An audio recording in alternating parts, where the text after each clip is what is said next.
Astagfirullahaladzim. Bagaimana bisa Yuli ini bisa meletakkan tas di atas sana, sementara rak-rak di bawahnya juga masih banyak yang kosong. Mei kemudian segera menarik kursi untuk mengambil tas di rak lemari yang paling atas tersebut. Ketika tangannya untuk mencoba meraih tas tersebut, tiba-tiba Mei dikagetkan dengan Assalamualaikum warahmatullahi wabarakatuh. Apa kabar teman-teman? Semoga dalam keadaan sehat walafiat. Terima kasih yang sudah membuka video ini, dan alhamdulillah saya bisa melanjutkan lagi cerita 100 hari di rumah semangka. Sebuah kisah ya, Mei ataupun Mas Dani sekeluarga yang baru saja menempati rumah baru ya di 100 harinya. Dan ternyata setelah pindah itu banyak kejadian-kejadian yang menyeramkan gitu, betul-betul dihantui oleh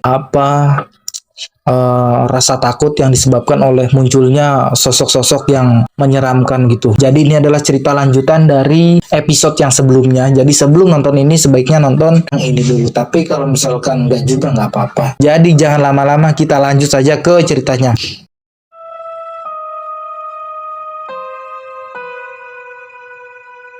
Kenapa Mei? Tanya Mas Dani saat melihat Risa yang terus menangis sambil meronta-ronta. Jadi suaminya Mei ini sementara sibuk menata barang-barang itu segera menghentikan aktivitasnya dan kemudian menghampiri Mei berusaha untuk membantu menenangkan Risa dari gendongan Mei. Nggak tahu kenapa ini Mas, tadi waktu di luar dia sudah tenang, tapi saat dibawa masuk ke dalam rumah ini lagi dia kembali nangis lagi, jawabnya Mei. Kemudian Mei segera menyerahkan Risa kepada suaminya. Mas Dani segera membawa Risa keluar dari rumah. Aku buatkan susu dulu ya Mas ya, mungkin dia haus. Kemudian Mei segera pergi ke dapur untuk membuatkannya susu. Mungkin dia kehausan karena dari tadi belum minum susu. Segera Mei menghampiri Yuli yang sedang berada di kamar Risa untuk menanyakan di mana ia menyimpan peralatan makan dan minumnya anaknya ini. Yul, botol susu Risa di mana ya? Katanya. Yuli yang tengah menata peralatan milik Risa segera menoleh ke arahnya Mei. Astagfirullahaladzim.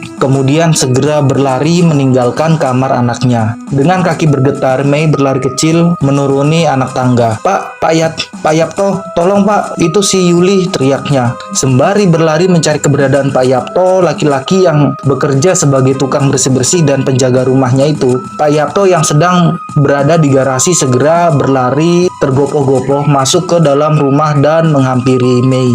Ada apa, Nduk? Tolong Pak, itu lihat tuh si Yuli kenapa itu, ucapnya kepada Pak Yapto, dan Pak Yapto segera berlari menghampiri Yuli yang sedang berada di dalam kamar anaknya itu di lantai 2. Sementara Bude Rum, istrinya Pak Yapto, yang juga kaget karena mendengar teriakannya Mei, segera datang menghampirinya Mei. Ada apa Nduk? Katanya Bude Rum yang gak kalah panik. Itu Bude, itu Yuli, ucapnya Mei seraya menuju ke arah kamar anaknya itu. Yuli kenapa? Katanya. Nggak tahu, tapi bola matanya berubah menjadi putih semua begitu. Astagfirullahaladzim. Mendengar ucapannya Mei itu, Bude Rum segera berjalan cepat menghampiri Yuli. Yuli adalah keponakan Bude Rum. Jadi kalau sampai terjadi apa-apa pada Yuli, Bude Rum pasti akan sangat khawatir karena dia yang bertanggung jawab atas Yuli. Sementara Mei masih berusaha untuk mengatur kembali nafasnya yang tersenggal begitu dengan tubuh yang juga masih gemetar. Apa yang terjadi pada Yuli? Sejauh ini Mei nggak pernah menemukannya dalam keadaan seperti ini sebelumnya. Keadaan Yuli yang dilihat tadi benar-benar sangat membuat nyalinya menciut. Yuli yang sedang berjongkok itu di depan lemari baju anaknya itu tiba-tiba saja menoleh dengan bola mata yang semuanya berwarna putih pucat begitu. Juga bulatan warna putih yang melingkar di sekitar matanya itu membuat Mei ini nggak berani untuk berlama-lama menatapnya. Mudah-mudahan saja nggak terjadi sesuatu pada Yuli. Setelah Mei merasa mulai bisa menguasai keadaan, Mei memberanikan diri untuk melihat keadaan Yuli. Di dalam sana masih ada Bude Rum dan Pak De Yapto. Tentu saja Mei nggak perlu takut untuk melihat keadaan Yuli. Perlahan Mei berjalan mendekati pintu kamar itu, kemudian sedikit mengintip keadaan ke dalam. Dari celah pintu yang sedikit terbuka itu terdengar suara Bude Rum dari dalam kamar. Sudah sadar berarti. Segera Mei melangkahkan kaki ke dalam kamar untuk memastikan keadaan Yuli. Terlihat Yuli sudah terbaring di atas tempat tidur dalam kondisi yang begitu lemas, dan Bude Rum sedang mengoleskan minyak kayu putih ke sekujur tubuh Yuli. Bude Rum yang menyadari kedatangannya Mei segera menjelaskan mengenai keadaan keponakannya itu. Untung aja Nduk, Tadi Ndok Mei segera melihat keadaan Yuli yang sedang pingsan dan segera mencari bantuan. Dia ini lagi berhalangan, mungkin tubuhnya lemas karena kurang darah. Ah, pingsan? Tanyanya Mei dengan tercengang karena nggak percaya dengan apa yang terjadi. Tadi Mei melihatnya dalam wujud yang sangat-sangat menakutkan begitu. Tetapi Bu Dero menemukannya dalam keadaan sudah pingsan. Bulu kuduknya Mei ini kembali meremang, berdiri dan segera Mei mengusap-ngusap tengkuknya karena merinding. Sementara Yuli masih terlihat pucat. Mei perhatikan dengan seksama, matanya kembali terlihat normal dengan pupil matanya itu sudah berwarna hitam di tengah bola mata, sudah normal begitu. Kemudian pandangan Mei ini menyapu seisi ruangan bercat merah muda tersebut untuk memastikan sesuatu, tetapi nggak ada sesuatu yang terlihat janggal, semuanya sudah normal. Kemudian kamu istighfar dulu ya, Bude ke dapur sebentar untuk membuat teh. Bude pamit Bude Rum kepada Yuli. Sementara Pak Deyapto juga segera berpamitan untuk melanjutkan pekerjaannya karena sebentar lagi sudah mau maghrib, takut pekerjaannya itu nggak selesai. Aku berjalan mendekati Yuli, katanya Mei, kemudian duduk di tepi tempat tidur. Yul, apakah kamu baik-baik saja? Tanyanya Mei seraya menggenggam telapak tangannya Yuli yang rasanya itu sudah dingin gitu. Ya Bu, hanya sedikit pusing, jawabnya Yuli. Sebenarnya bukan itu jawaban yang Mei harapkan darinya. Apa yang terjadi padamu Yuli? Enggak Bu, ini hari kedua menstruasi, mungkin karena terlalu banyak mengeluarkan darah sehingga membuat saya tuh pingsan. Oh syukurlah, semoga kamu lekas pulih ya gitu. Semoga memang seperti itu keadaan yang sesungguhnya, nggak ada yang mengganggu gadis itu. Karena jujur ya, Mei ini juga merasa khawatir jika sampai ada hal buruk yang menimpa Yuli. Ah, mungkin saja apa yang barusan dilihat oleh Mei ini hanyalah halusinasi karena mimpi buruk semalam. Juga karena Mei ini terlalu parno karena mendengar kata-kata wanita penjual jamu tadi. Astagfirullahaladzim. Oh iya, di mana kamu menyimpan botol susu Risa? Tanyanya Mei. Mengingat tujuannya Mei menemui Yuli adalah untuk menanyakan keberadaan botol susu anaknya itu. Karena terakhir kali dia yang membereskan dan menyimpan semua peralatan makan anaknya itu. Ada Bu, di tas warna biru. Tadi saya letakkan tas itu di meja ruang makan, katanya Yuli. Baiklah, cepat-cepat pulih ya. Saya tinggal dulu gitu, katanya Mei sambil pergi meninggalkan Yuli. Iya Bu, terima kasih, maaf ya sudah merepotkan. Gak apa-apa, aku beranjak meninggalkan Yuli di kamar anaknya itu, katanya Mei, dan berusaha melupakan kejadian janggal yang barusan terjadi di dapur. Bude Rum telah selesai membuatkan segelas teh hangat untuk Yuli. Sementara Mei segera menuju meja makan tempat Yuli meletakkan tas yang berisi peralatan makan milik Risa. Aneh, di meja makan nggak aku temukan tas berwarna biru itu. Bahkan aku sudah mencarinya sampai di kolong meja, tetapi nggak ditemukan juga, katanya Mei. Lemari-lemari yang berada di dapur juga sudah Mei periksa satu persatu, tetapi Mei masih belum bisa menemukannya. Kebetulan dapur dan ruang makan itu memang tergabung menjadi satu ruangan. Tentu saja nggak akan sulit menemukan tas berwarna biru itu karena ukurannya juga lumayan besar begitu. Atau jangan-jangan Yuli lupa di mana dia meletakkan tas tersebut. Batinnya Mei ini karena Mei nggak kunjung menemukan, tetapi ketika hendak meninggalkan dapur, matanya tertuju pada lemari kitchen set gitu yang berada di atas kompor ya. Walaupun tentu saja nggak mungkin jika ia menyimpan tas itu di lemari tersebut karena letaknya lumayan tinggi dan Yuli juga nggak mungkin bisa menjangkaunya ke sana, kecuali ia menggunakan meja ataupun kursi untuk alat bantu atau dia naik untuk dia supaya nyampe gitu. Lagian lemari-lemari lainnya yang letaknya di bawah masih kosong, belum terisi juga kan. Nggak mungkin jika Yuli harus berusaha payah menyimpan tas itu di atas sana gitu.